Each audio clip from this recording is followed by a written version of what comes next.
What's good, YouTube? Quasar here.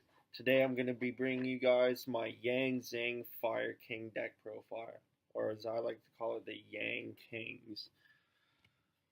Okay, so just getting right into the deck profile. So we got 3 copies of Jiaotu. So basically, Jiaotu is your main tuner for the Yang Zings.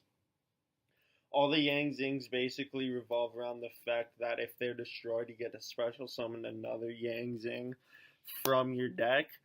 And we use the Fire King Island basically to destroy the Yang Zings in order to get the ones out that we want. But 3 copies of Jiaotu, because we obviously want to be seeing this. You can discard 2 other Yang Zing cards from your hand to special summon 2 Yang Zing monsters from your deck, one with 0 attack, one with 0 defense, so you're probably just going to use them as, synchro material for your next synchro summon. That's pretty much it for this, guys. So moving on, we're playing 2 copies of Qi Wen. All their names are pretty weird, I know, but they're based off of, like, Chinese dragons. This guy's another tuner. He's a level 1, 0 attack, 0 defense, but he's actually pretty good because if he's in the graveyard and another monster of yours gets destroyed, you get to special summon it from the graveyard, but then it gets banished after it leaves the field from that effect. But it's still really good, like, getting to abuse the level 1 tuner multiple times, even like after you've synchro summoned it, you can just bring it back after something else gets destroyed. But moving on, we're playing 2 copies of basically all of the other good Yang Zing. So we play 2 copies of the Swanee. He's level 4. If he's used the synchro material, the synchro monster gains 500 attack and defense. So that part's really awesome. 2 of the level 3 beyond. If that card's used as synchro material, the synchro monster cannot be destroyed by battle. So that's really awesome. 2 copies of Bixie. When Bixie's used as synchro material, the synchro monster is unaffected by trap cards. Unfortunately, that doesn't get around cards like Solemn Warning or Solemn Strike, but it does get around things such as Bottomless or, Floodgate, Mirror Force even, that kind of stuff. So really helpful to protect your synchros from traps. And then finally for the Yang Zings, the 1 copy of Pulao, just have him mostly just as a name, but he is also fairly helpful too, because if it's used as synchro material, that synchro monster is unaffected by spell cards, so stuff like Regeki and Dark Hole won't get to your synchro monsters. Moving on to the Fire King engine, I am playing 2 copies of Garunix. He's basically a Dark Hole when he's destroyed, because the next standby phase it gets special summoned back. I should say destroyed by a card effect. So again, you're wanting to use your Fire King Island and abuse it in order to pop your Yang Zings to get their effects. You can pop this to destroy all monsters on the field next standby phase, including, your own Yang Zings, because then their effects will go off, and then you can just continue spamming monsters. 2 copies of Yaksha. This is the guy you're probably going to want to be searching off with Fire King Island through the destruction effect.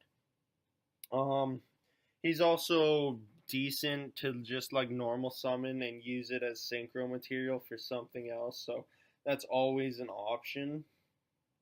We don't often use his destruction effects, but every now and then they might come up. I'm also playing 2 copies of the True King Vanisher. I don't know how to say its whole name, but he's a level 9. He's also a worm, so he has really good synergy with the Yang Zings as well. So basically, you can destroy 2 monsters either on your field or hand. 1 at least has to be a fire. So we are playing, the Swanee, and then of course all of your Fire King stuff is fire. Um, if you destroy 2 fire monsters though, in order to special summon this guy, you get to banish one monster your opponent controls. So that's really awesome there.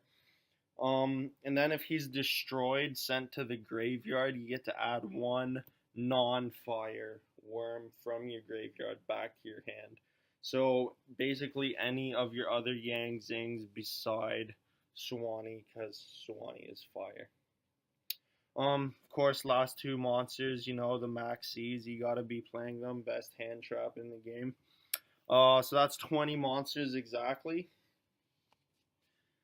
Moving on to the spells.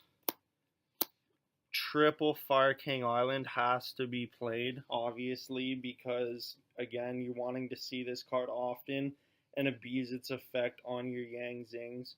Pop your Yang Zings, get to special summon whatever Yang Zing you want, and then you get a search as well. So you're probably going to be searching the Yaksha. Rarely are you ever going to have this guy on board. Garunix in hand and nothing on field, but you can use the effect in order to special summon the Garunix if that comes up. Also, the fact that if this card leaves the field, it destroys all your monsters. All of your Yang Zings basically replace themselves, so that's not bad at all, actually. I'm also using 2 terraformings to search it. Don't really need 3 actually. I see this fairly often, like in an opening hand, either terraforming or Fire King Island. Sometimes I open both, which, I mean, it kind of sucks, but it is what it is. But yeah, I think 2 terraforming is a good number. 2 copies of Yang Zing Path. I know this card's really good. Most people play it at 3. It's really hard to find room for a third, but I think playing it at 2 is perfectly fine. Shuffle 3 of your Yang Zings from your graveyard back into the deck in order to draw 2 cards. You can only activate 1 per turn, but that's still really good. Essentially a pot of greed, basically, just by recycling your Yang Zings. Soul Charge, you're going to go through your Yang Zings a lot, of course, so bringing them back in order to Synchro Summon even more is always good. 1 copy of Regeki just to nuke your opponent's board. And of course, for the final spells, we are playing 2 copies of Twin Twister. Now for the traps, we have the new counter trap, the 9 Pillars of the Yang Zing. This card's pretty broken. It can negate either a monster effect, a spell, or trap card that's activated. So that's really good. And all you gotta do is destroy 1 Yang Zing card you control. So obviously you're gonna need to control another Yang Zing card in order to activate this. Destroy that card, and then you can get to negate the activation. You're obviously wanting to destroy one of your Yang Zing monsters, because then your Yang Zing will obviously get its effect, special summoning another one from the deck. 2 copies of Yang Zing Creation. This card's probably like the MVP of the deck, just because if a monster you control is destroyed, you get to special summon another Yang Zing from your deck with this card face up on the field. The only downside, if you will, would be you can only synchro summon from your extra deck, but I only play synchro monsters, so that's perfectly fine. And then rounding up the traps, I'm playing the Solemn Brigade, so 3 strikes, 1 warning, of course, just to make sure your opponent can't drop their boss monsters. So that's it for the deck. It's exactly 40 cards. Moving on to the extra deck. The brand new Denlong is a level 5 tuner synchro. So this guy's really good whenever it's synchro. Actually, no, whenever it's special summoned, not even synchro summoned. So you can like special summon it back from the grave with like Soul Charge, for example. You get to search your deck for a Yang Zing card and add it to your hand. You can also send one Yang Zing monster from your deck to the graveyard, and whatever that monster's level is that you sent, Denlong's level becomes the level of that monster, so it makes for a lot easier other synchro summons to be made. And also, if this guy leaves the field by any means, not just destroyed, but if he just straight up leaves the field.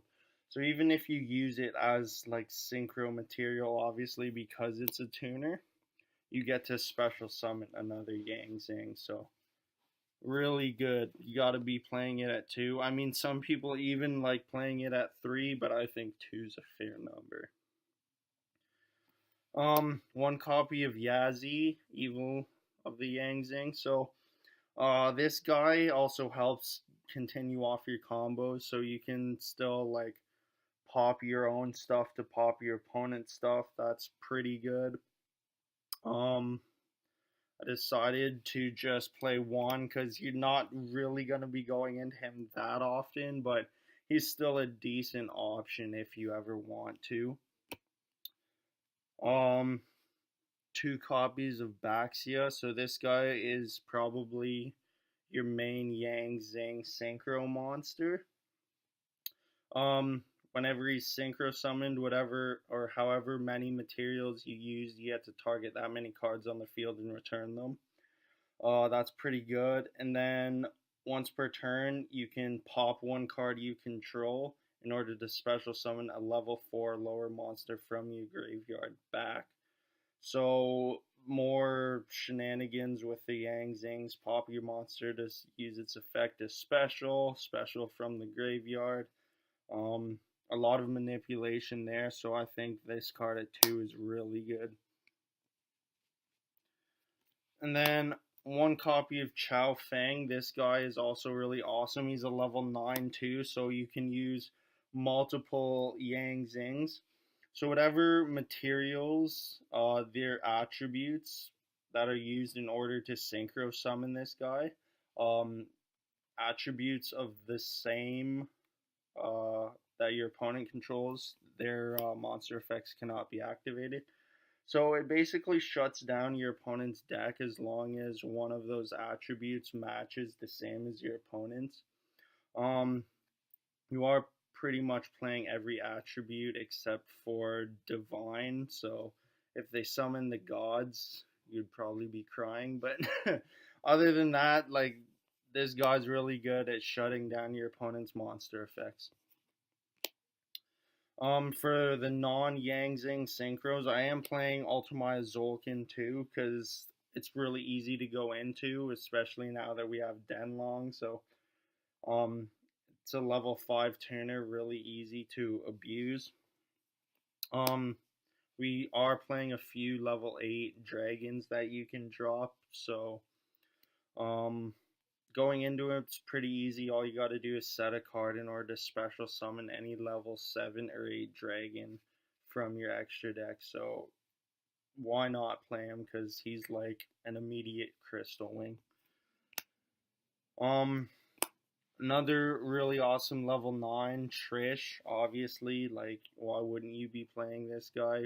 Way too strong. You get to banish one card from your opponent's hand, grave, and field. You don't have to do all 3, but you probably should when you drop this guy, obviously.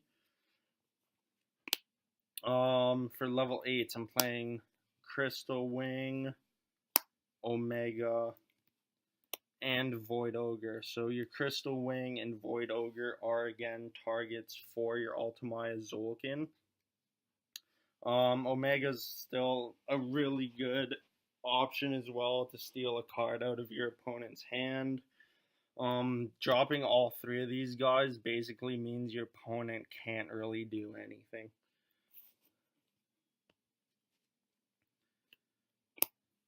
Everyone's favorite level 7, Black Rose. Its effect only goes off when you synchro summon it, so you don't want to be special summoning it off of Zolkin. Just keep that in mind. But the fact that all your Yang Zings can synchro summon during your opponent's turn makes this insanely lethal. So you can Black Rose on your opponent's turn, and that usually totally fucks them. For a level 6, now that Goyo is back, I decided why not. Goyo's still pretty good. If you use something like Swanee, it can even get up to like 3,300 attack, which can beat over a lot of things. And then, of course, you're going to be bringing that monster back from the graveyard to your side of the field. So I thought, why not play Goyo as the level 6? Alive Justice Cataster is a really good level 5. So anything that it battles that's not dark just instantly gets destroyed. So that's really awesome. It can help you get around a lot of other stuff. And then you can also use this and your Denlong, tribute them both in order to bring out your Ultimate Zolkin as well. And then for the last but certainly not least Synchro Monster, I'm playing Herald of the Arc Light. So you want to have this guy on field and use its effect as early as possible because it is pretty weak. It only has 600 attack and 1000 defense. But if your opponent were to activate a Spell Trap or monster effect, you can just tribute it to negate it. So just another free negation. So why not play it, right? Anyways, that was my Yang King deck. I hope you guys enjoyed it. Remember to like, comment, and subscribe. We'll see you next time.